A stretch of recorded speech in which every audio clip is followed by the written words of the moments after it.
always like, no, I run alone. I do not run with anybody. I must run alone. I hate running with people. Well, actually, it's really fun. So, yay.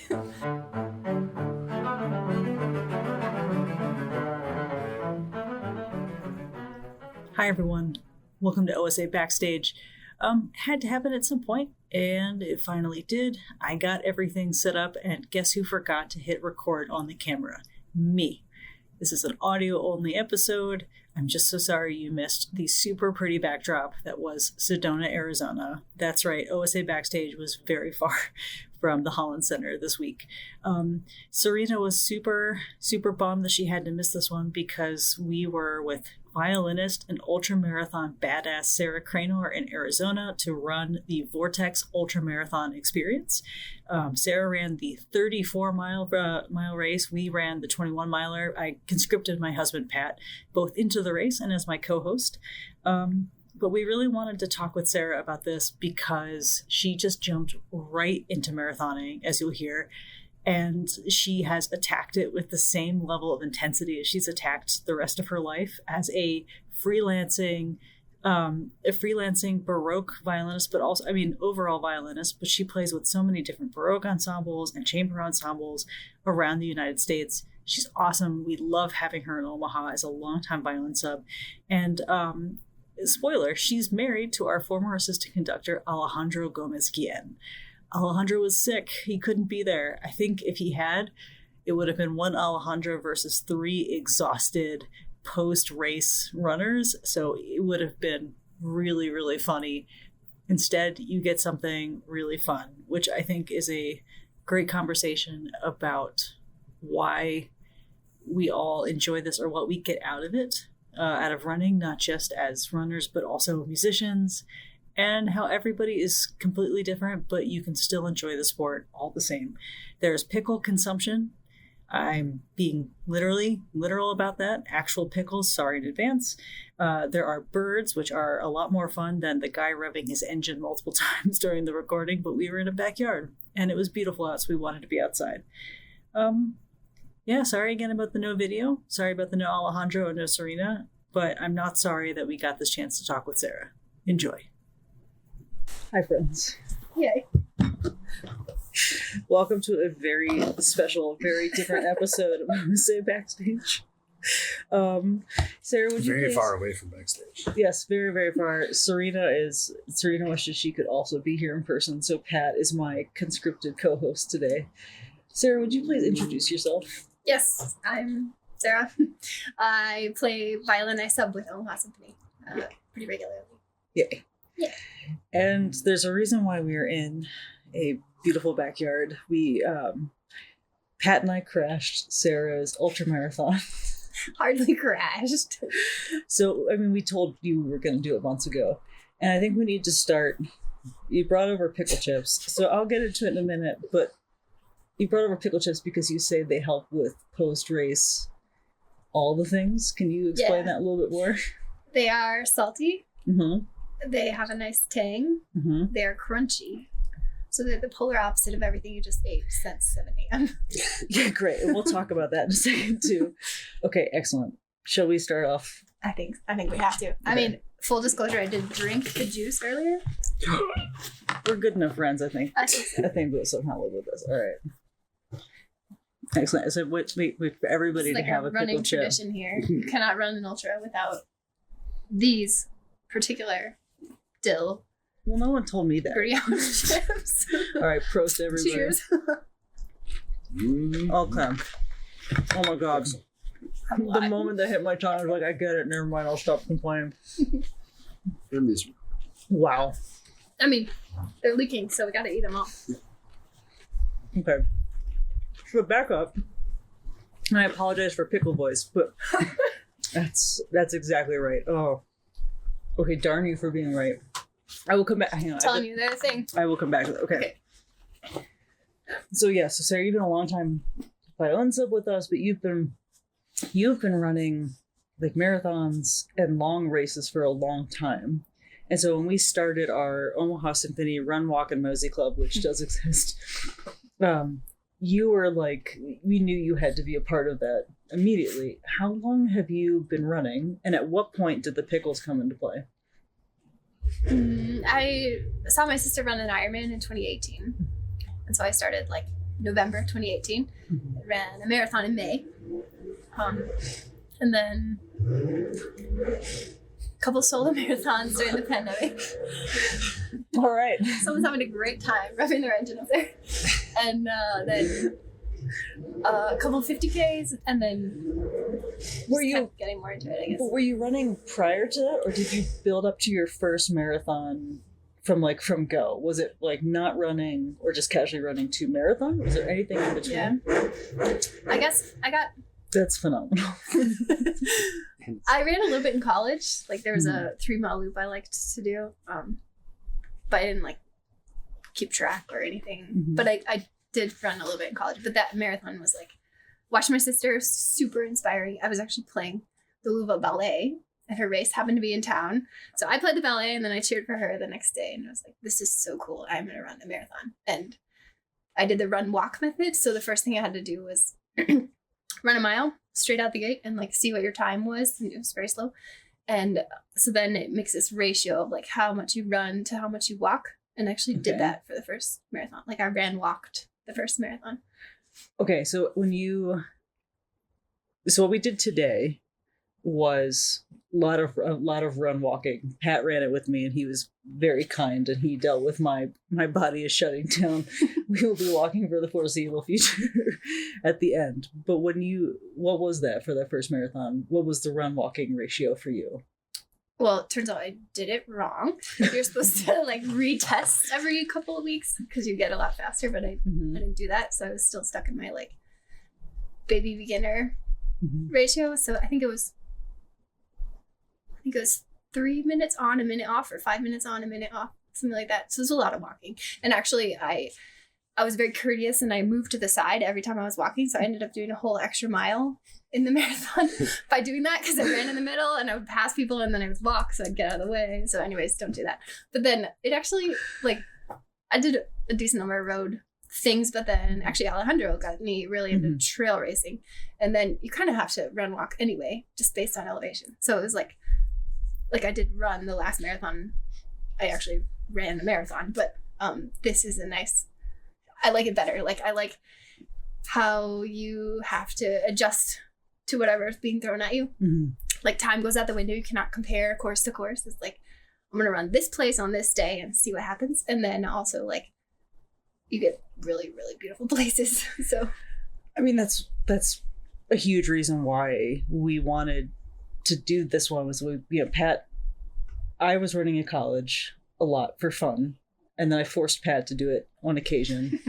And then as we kind of traded places as working adults. So I started lifting a lot more and Pat started running, and now Pat primarily runs. And so never in our wildest dreams, though, did we even ever think about a marathon. I think we did the half marathon. We were like, that's good. We don't need to go any longer than this. This was painful enough. And then you said, well, I'm doing this ultra marathon in Sedona. I'm like, hold on, did you say Sedona? Then we looked it up and realized that there were shorter distances than the 34 miles that you did. So Pat and I did the 21 mile today. But okay. But I want to go back to the fact that you were like, I did like a 3-mile loop. And then I immediately went to marathon. What was the most surprising part of that training for you besides the run walk method?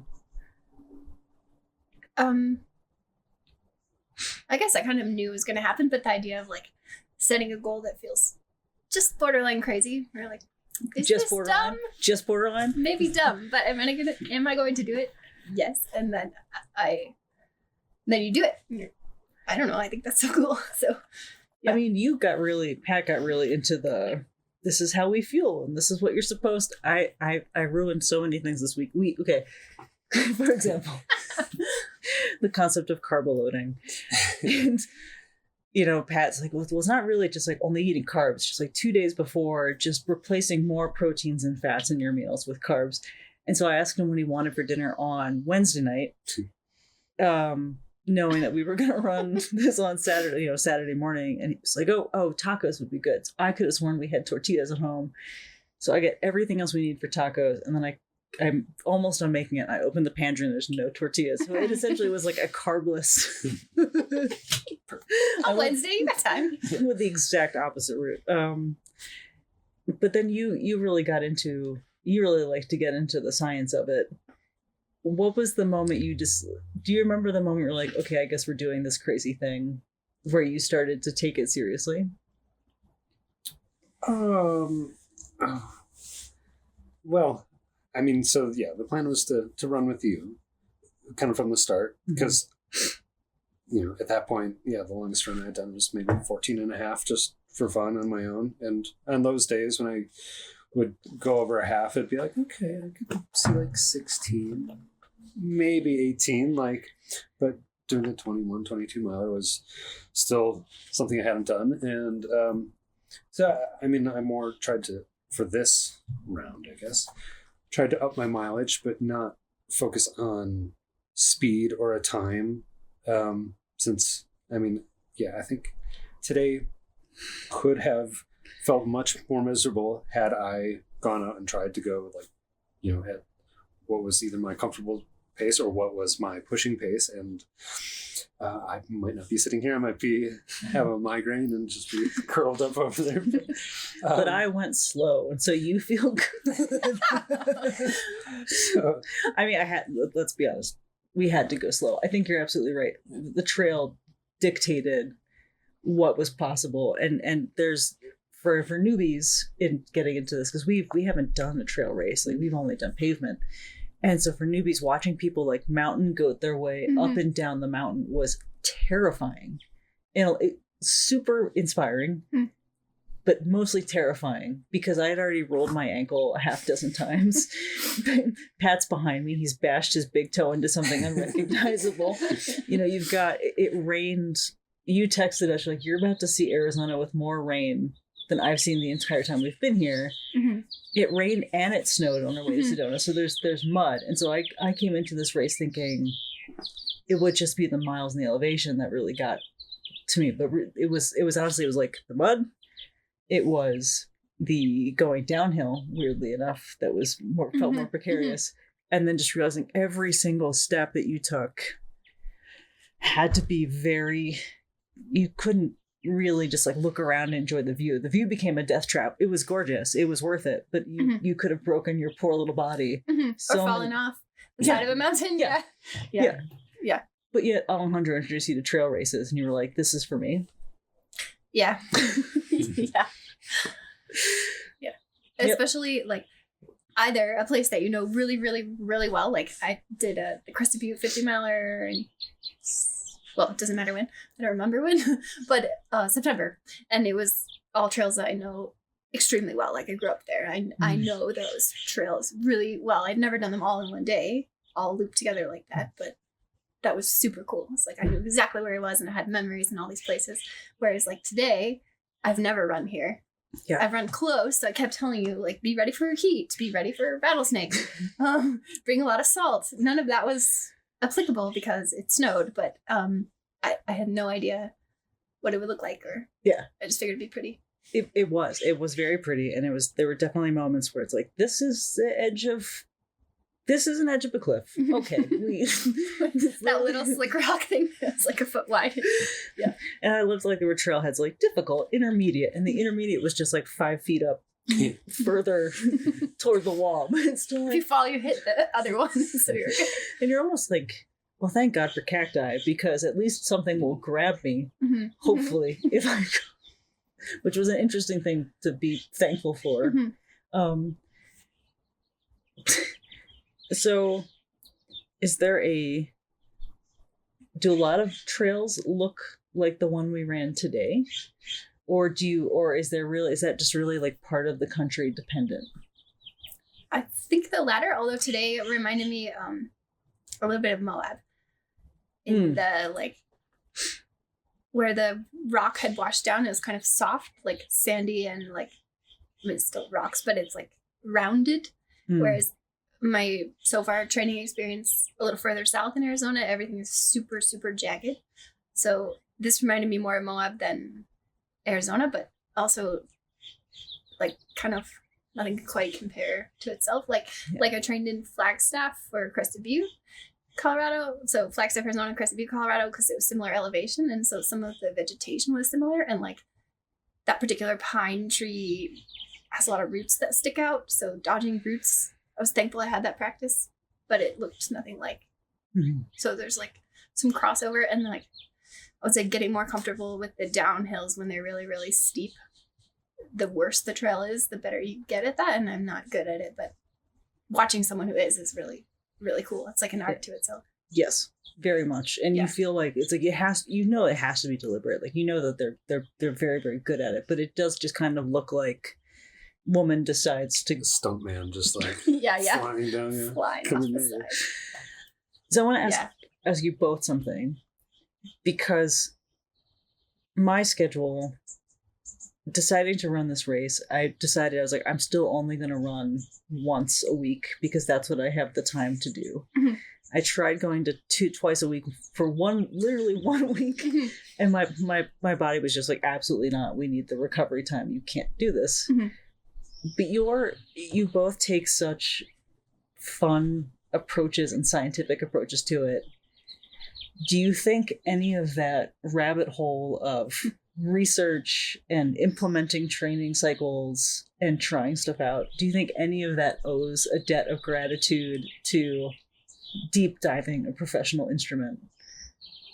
Absolutely. Yeah. I mean, well, I want to say my mind has always maybe can work like that, but yeah, and there are certainly people who, like my stepfather, who has way more knowledge, and are step siblings who do this professionally and use their bodies in much harder ways, and so yeah, I try to grab some of their knowledge and then what you find online, and then obviously, I mean, you have to then apply it, what works to you and what doesn't, and I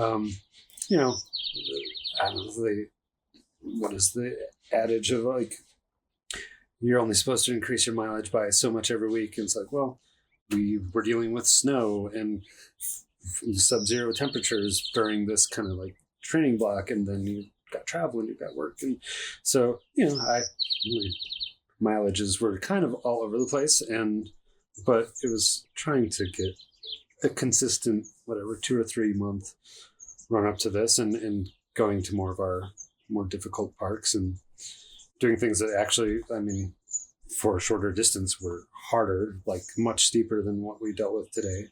And so thankfully, the weather itself today would have been, I think, the thing that I just couldn't have prepared for this early on. And thankfully it was beautiful spring, Midwestern style weather.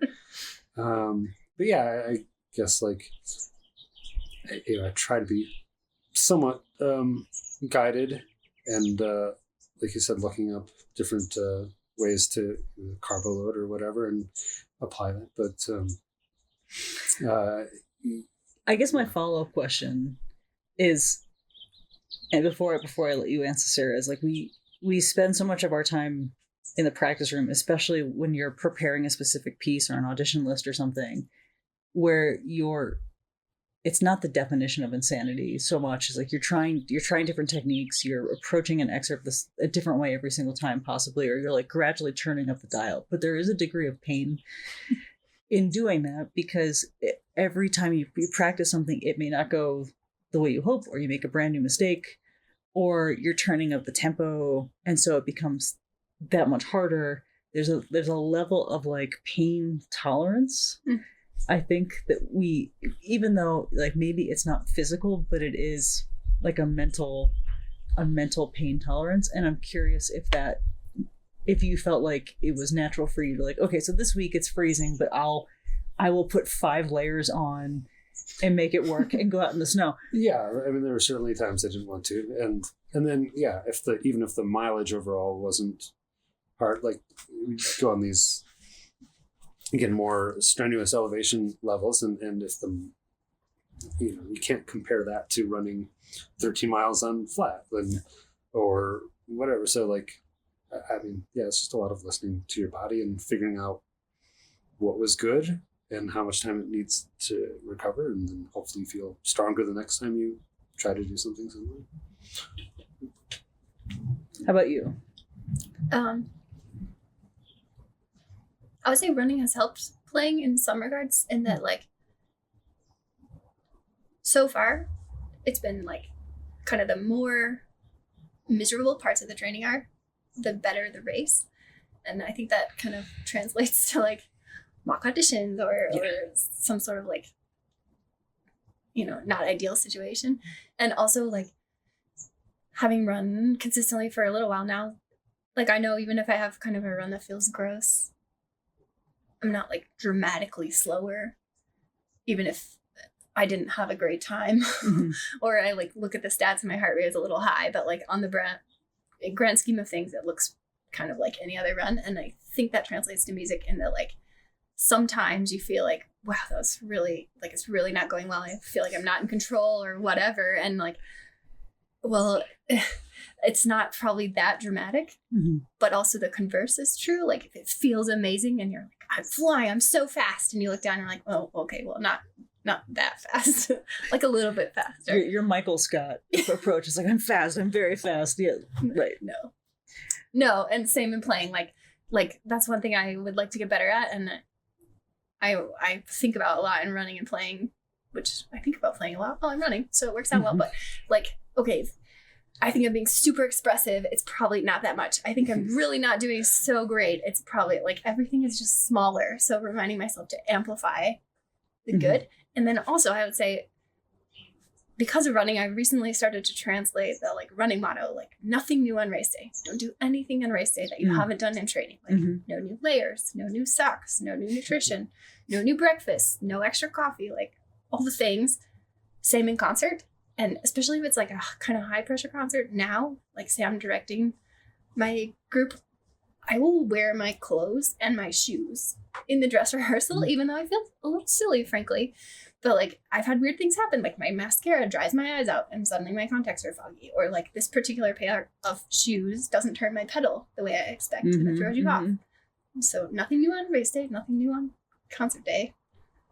I've kind of become a little neurotic. But that's a great point that so when we're doing concert prep, it is like the idea of a dress rehearsal is that you are running the concert with just chances to tweak things, hopefully at the end of each piece, right? But then there's also you never get a real dry run of a concert. It will never, there's never like the vibe of, okay, you finish a piece and then you don't get to do anything about the piece you just played. You just have to buck up and move on to the next, no matter how well or not well it went. And there's also the energy side of it too. Like with any instrument, I think about brass a lot because obviously.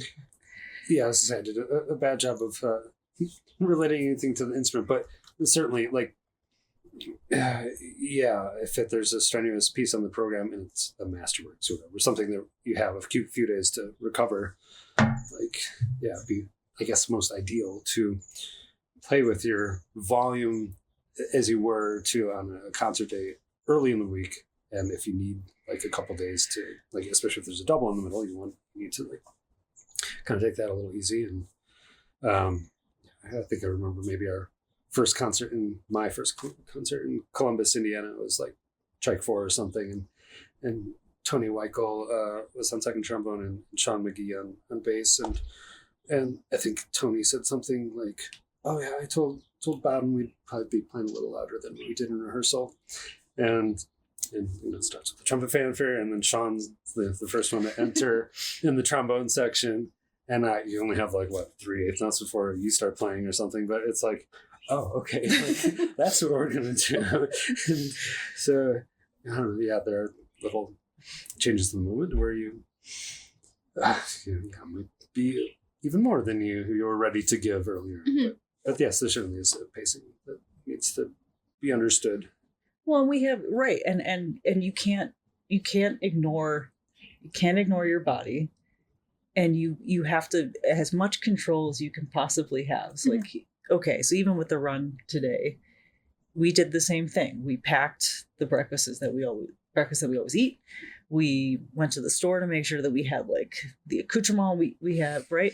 We Pat, it's almost time for another pickle. Pat made sure that we had clothes, and I should be trying everything out before race day, but it was very much like, all right, let's just Pat do it once a week. Yeah. Right. It's like this is going to be what it is, and having the stress of the run, I think, came more in moments where I did not have control over things. Like, oh, I didn't fuel enough and now I get to reap the consequences. Oh, I didn't have enough water, or I should have been like refueling with electrolytes instead of just playing. Like moments where I could have done something that felt more in line with what I usually do. Instead, I was just like, meh. And then I watched it spiral out of control from there. Well, but also I would follow up, like, if you compare your bass playing journey to your running journey, like, imagine your first, like, I don't know what equivalent to make, but like first big bass solo, like there are things that are going to happen that have never happened before. Oh, yeah. And like, yes. Okay, think about in your running, like I have definitely had a race where I couldn't consume any food, and it's like, how do you deal with that? Well, now I know how to deal with that. Whereas like, I don't play with a shoulder rest now for many reasons, but like I had a concert where my shoulder rest fell off. Like, how do you deal with that? Like, right, stuff's gonna happen. So right. That's kind of the fun of it too, is like, okay, this is happening. How do I deal with it? Yep. How do I come back? But also that happens in live music too. I think the correlation is pretty cool, actually. It is. It's not that I want anything wrong or wonky to happen during a concert, but it's live music for a reason. So the orchestra is coming on stage feeling one way. The audience comes in. We don't know where the audience has been. We don't know what like kind of mood they're in from go. Sometimes they're like with the Planets, they were just absolutely delighted from go, which was wonderful.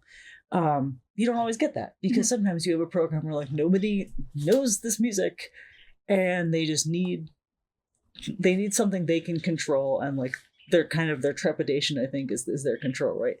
But sometimes it's fun when things just go a little unexpected. And one of my favorite examples is the last time we did Chike 2 with Teddy Abrams. One night is like, it's in the last movement, it's right before the final presto, and someone had just smacked the gong and it was reverberating, but like right as they did that, someone's cell phone went off. Oh no. And so Teddy you're supposed to just like launch into the presto, and Teddy held that until it was gone. And so you like literally had the gong was actually fading completely from the hall, but the whole orchestra was just like, okay, and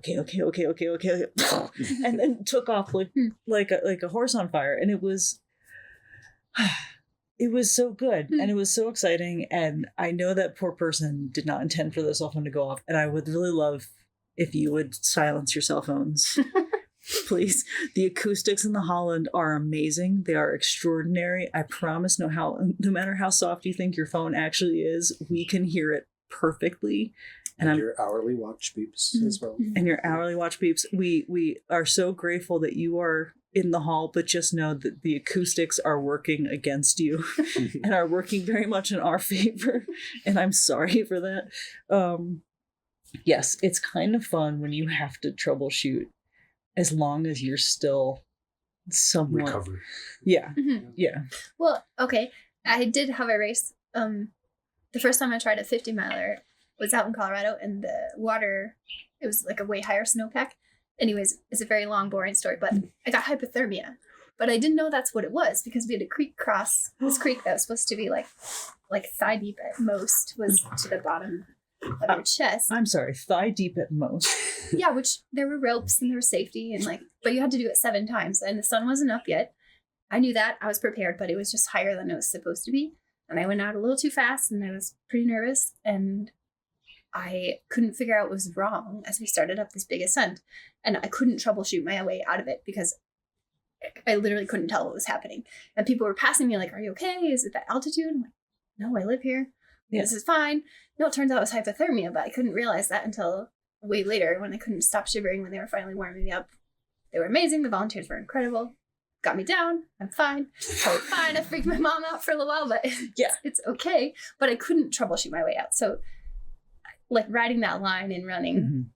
whereas, like, in live music, we don't want it to crash and burn, but also no one gets hurt. So, knock on wood. well, yes. Knock on. Well, batons sometimes go weird places. Like, I've heard a story of it piercing someone's ear. Oh, no. So none of that, but I think it's time for another pickle. do it. Yes, batons do. I in fact we had a conductor who did Walton One with us, who was wonderful, and it was amazing. And he definitely lost his baton in rehearsal and went sailing by my head in the session.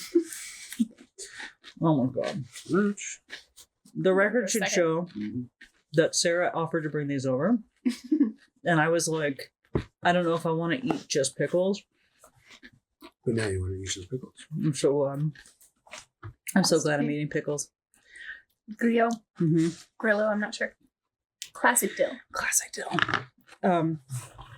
Which we should explain. So one of the things about race day, you were saying that the joke is that ultra marathons are food contests as opposed to running contests. So that's because essentially, like, you're constantly eating to keep your energy up. The problem is most of the products geared towards runners who are trying to literally eat and run at the same time to varying degrees of success are sweet, because sugar is the thing that metabolizes the quickest, which gives you energy. And so, like, you get to a point where if you ever have to see the word goo again or eat something with sugar, you just want to throw something. Mm-hmm. So you're absolutely right. Pickles are. I'm so sorry I doubted the pickle. I mean, you had to experience it, so. Oh, our friend's back. Okay, so now I want to go back to the training, because it's been fun to have you come sub in Omaha with us as we were preparing for this run, because we would do training runs. Like, we would meet you. So this was Sarah is already so much, so like her mileage was already so much further ahead of ours, that Sarah would run like 12. The engine does sound good. Sarah would run like 12 miles by herself, and then we would join for like the last 7 or the last 10. You know, we would tag in, and I was always amazed, one, that you managed to, like, I'm not gonna lie, training runs by myself, they are lonely, especially the long distances, because there's nobody there to keep you moving forward. You just have to keep doing it by yourself. So I was always amazed that you were, like, in such a positive place by the time that we got up to you.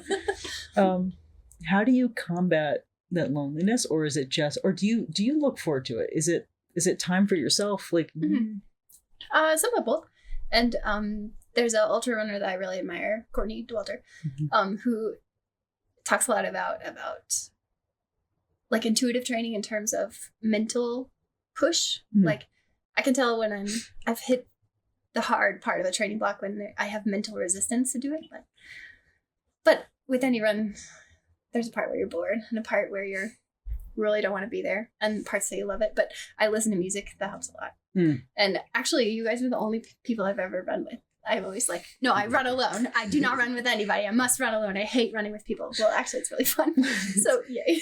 And my pace before I meet you is like fast, slow, fast, slow, fast, slow. And then I meet you and it's like, it's pretty cool.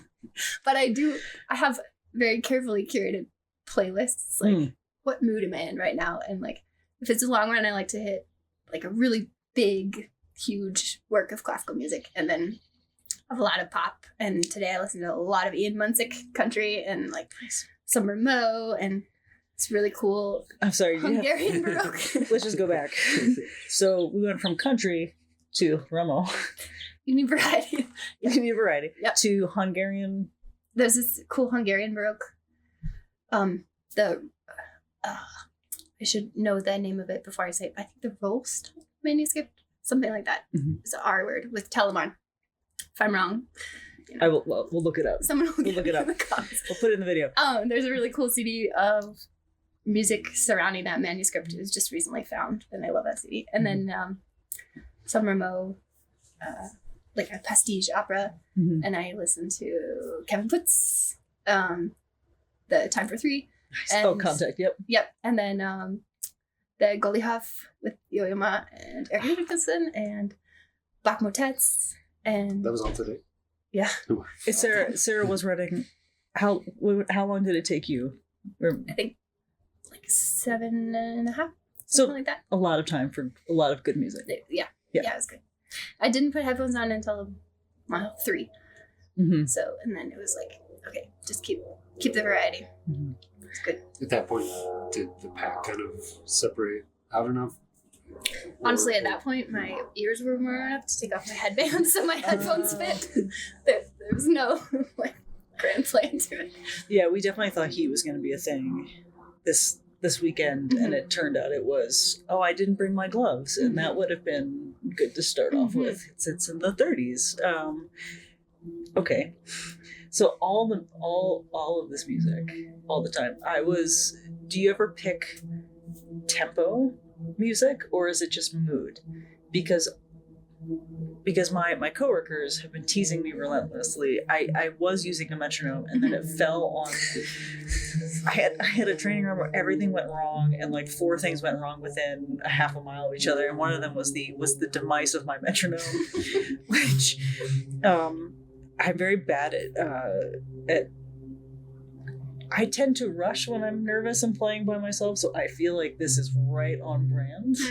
But I have a really hard time regulating pushing my pace without just flat out sprinting. And so the metronome was great because I found a bass pace, and then I could just like up it, by literally a beat per minute, and then I could work on that and then up it. And then if I was driving anybody else crazy, well, I was going to be past them in a few seconds anyway. And so they could leave me to my clicks and my beeps and my bops. But I definitely could not have used it today because the terrain was so all over the place. But do you ever pick music based on tempo? No, there are a couple songs that are. No, with one exception. I have one playlist that's like, you just are so over it, you just want to scream. It's like, it has a cute little picture in my phone. It's like, when the going gets tough, you play this playlist, and those are matched to my cadence. But again, it doesn't totally matter in the trail. I do best when I'm not thinking about my cadence, actually. But Alejandro, by contrast, if the music doesn't fit his cadence, he makes weird subdivisions, or like of course, like 3 against 5, or like really bizarre things to keep his mind occupied. So that's one technique, I guess. He and I might be.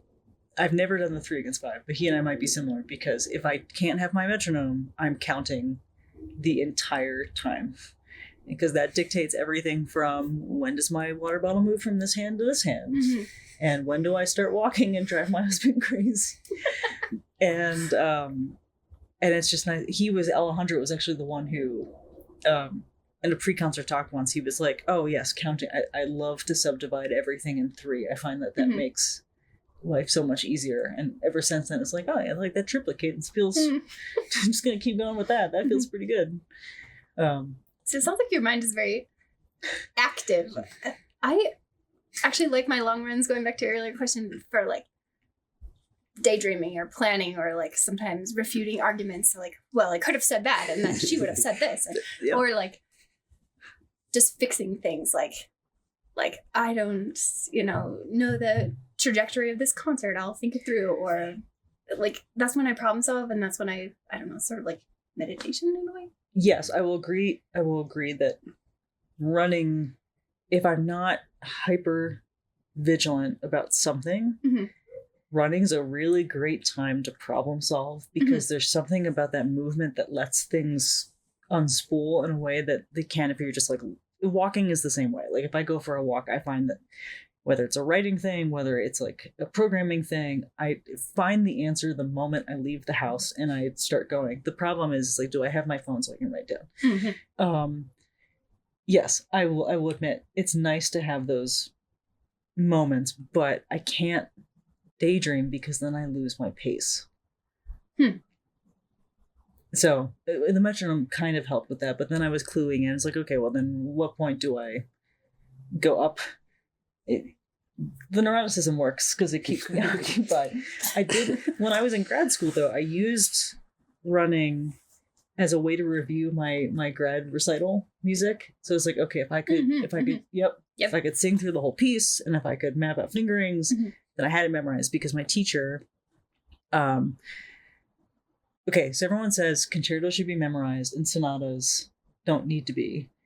But I walked into a master class with the Bach third Gamba Sonata in G minor, and Hurst basically pulled the music off the stand. He's like, "You're gonna play it from memory." It's like the third movement, right? And he's like, then he turns to the class and goes, "You're gonna see something you never see. You're gonna see a whole Gamba Sonata played by memory." What are you doing? It was fine. It was terrifying. It was fine, but it was. The runs after that were like, okay, can I literally play through this whole thing as I run? You do not listen to anything at all as you run. I mean, I'm curious, like, how I would do with it. But yeah, I mean, I certainly have music playing through my head probably 90% of the time, I guess. And so that's just kind of what's going on. Or, actually today there was shockingly little bird sounds as there are right now, but up in Omaha, it seems like there's just the wind blowing through trees or animals and just relaxing. And like I said, maybe I would benefit certainly for faster tempos to have some adrenaline going with some rock music or something, but never tried. So speaking of music, how do you both? Like I said, I run once a week. That is what I can handle. But how do you both handle having time to literally to practice? And Sarah, you lead and are part of so many groups that play in so many different places that your schedule looks completely different week to week and sometimes midweek. So how do you balance training and prep, and then how your body feels? Or is your body used to the running, so that's not as much of a consideration? Well, the nice thing about freelance is there's a decent amount of downtime. Like, there's never more than a double in a day. So, like, there's usually time to run. And, like, I have learned by mistake not to put the long run on, like, a really big day. Like, that was a bad idea. And duh. But I've had a couple... like, oops, that was silly. But yeah, I kind of make my own training plans, like kind of mileage by week based. And then I actually really like the nerdy side. Like, I get my planner out and I'm like, okay, this week I'm here, so I will put my long run this day because there's just a dress rehearsal in the night and I can always take a nap if I need to, and then just slot everything in, and then you can run anywhere. Well, some places don't have enough sidewalks or bike paths, so that can be annoying, but mostly it's just a really great way to get to know a place. And they're favorite parts to run in places that I go pretty regularly, which I love. And then the part that I need to continue to get better about is strength training. That's a lot harder when you're on the road, especially if you're in a place without a car and there's not like a gym. So I have resistance bands and these little slider plates things that fit really easily in my suitcase, but you can't take free weights. So trying to find the balance. Like, when I'm home, gym is great, but yeah, I could be better about that. But it's nice to slot in what I'm gonna do running wise, and then not that everything else revolves around that, but if that is fixed, then that's the point I can structure everything else, like practice and food and all that. Do you feel like getting a good training session in helps with your playing overall? Totally. Yeah. Totally.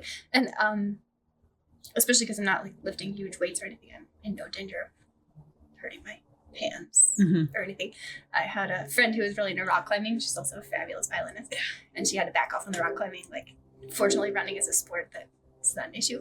However, if it's going to be 4 hours of standing on concrete, that's not great as a runner. So like, Yeah, and you Yeah. play in a number of Baroque ensembles, and that Yeah, we is, stand. and yep, chamber yeah, ensemble. there was one day we stood for 7 hours, broken up in 2 chunks. And like, normally that's fine, but I'd also run really far that day. I wasn't very happy that day, but it was fine. I kept thinking like, okay, well, the thing about people say about ultra running is like, the more time on feet, the better. Like, stand as much as you can because it's good for your training. So it's like, well, this is good for my training, even though I'm not happy about it right now. But the music was great, so it's fine. And I know you, like, if you get in a workout of any kind, that can really. Yeah, I mean, so the reason I guess I got more into running since last fall or late summer was because my solo was coming up, and I found over, the years that certainly any press overhead is not good for my breathing. Like, I already carry enough tension in my back anyway, but then holding the trombone like this. And so I just, kind of gave up any sort of free weights. And it's in some ways nice to focus on something and not try to do like all these other elements and see like real progress. And at the expense of like, sure, my strength is way down, but that's, I can be the strong woman in our relationship. Right, but yeah, I certainly, even if it's only a half-hour run or 40 minutes, like that completely changes my breathing for the better, and certainly takes stress away and things. So yeah, it's nice to just feel like you're kind of on autopilot or boosted in some way for something later in the day. Nice. Okay, we are all. This has been lovely. We all need to eat at least one more pickle, and then we need to go find food, because now that I'm not running actively, my stomach is like, hi, hello. It's time. It's time. Usually I ask the question, what instrument, if you had 30 unfettered, unconsequenced minutes on stage, what instrument would you pick? But I think for today, let's change that a little bit. If you could run anywhere, like they would just like if a trail could magically appear and you could run anywhere, where would you want that to go? I don't know. Somewhere I don't even know exists. Like some beautiful new place that I get to discover. Something with mountains. That much I know. And maybe no rattlesnakes. No Not a rest. huge fan. Great. Yeah, that's my answer. Oh boy. Does it have to be on Earth? I mean, you're getting my brain thinking like it could be outer space. With this new discovery of life out there, possibly. Yeah, I don't know. I mean, today was pretty good. So I don't know. It seems like any place with mountains is going to be a pretty solid score. I'm going to tell a story. We got to the end of this race, and Pat, the whole for weeks, ever since we got the graph of what the elevation was going to look like, which looked terrifying, Pat kept saying, well, don't worry, at mile 14, it's all downhill.